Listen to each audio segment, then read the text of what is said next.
first aircraft to be a monoplane with a retractable undercarriage. It was intended as a twin-engine coastal reconnaissance land plane, and it was with Coastal Command that it first came into service. 26...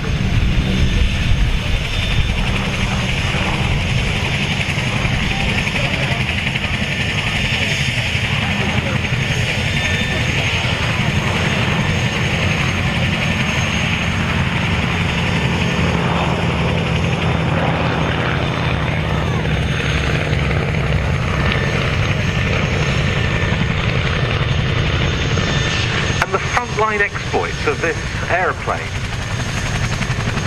really are brought into such sharp focus when you see just what a slow-flying aircraft this Mark.1 Anson was evacuated from the beaches of Dunkirk in May 1940. It was flying coastal patrols in these already obsolete aircraft to provide reassurance to the troops awaiting evacuation.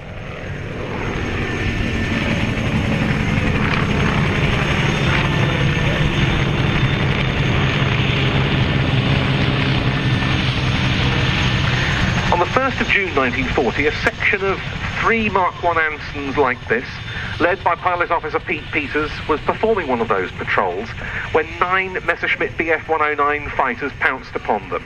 Pete Peters slowed his Anson, the Messerschmitts overshot, and 2 of them were shot down by the Anson's guns. No wonder Peters was awarded the Distinguished Flying Cross and his 4 crew members the Distinguished Flying Medal.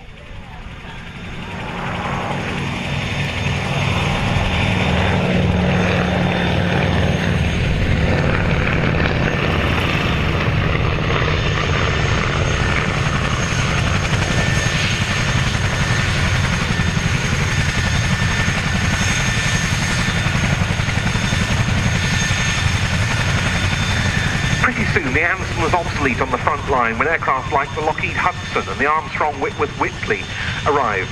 But still, it was superior to some of its intended replacements. It was more agile, something we're seeing demonstrated really well here.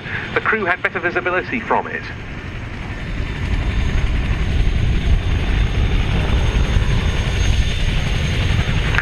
So, for example, with the pleasure of the cruise.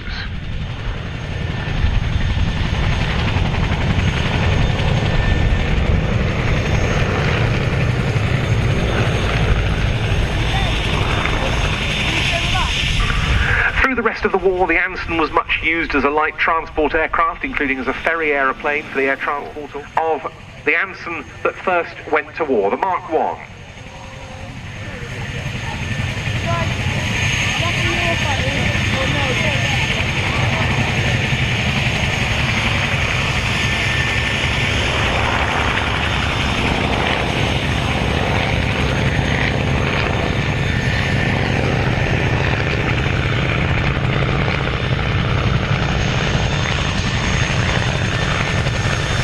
Built at the AVRO plant at Eden near Leeds in 1943. It went on to serve with the Royal Australian Air Force.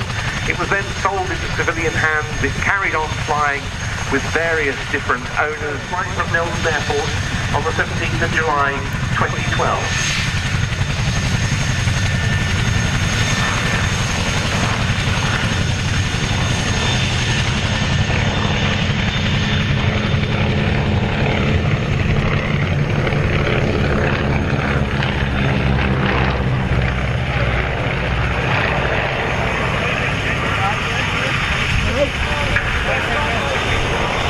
Restoration at 39.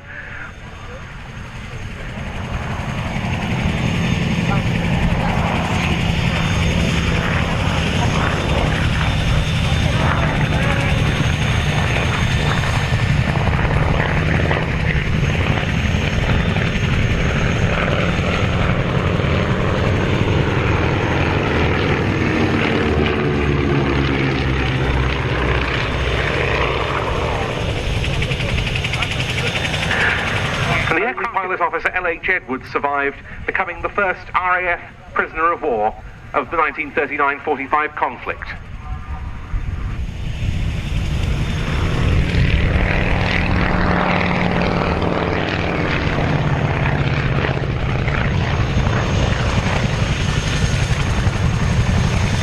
When Bill Reed put it up for sale, it was bought by RAF Station Czechoslovakia, based at Podhorany Uronova, southeast of Prague, in the Czech Republic, which has a very special mission to pay tribute. Many Czechoslovak pilots and aircrew trained on its Ansons. Number 3 was 11th Squadron, the only Czechoslovak bomber squadron in the wartime RAF. Initially had Ansons in one of its flights for training. Some Czechoslovaks flew them on anti-submarine patrols and coastal command.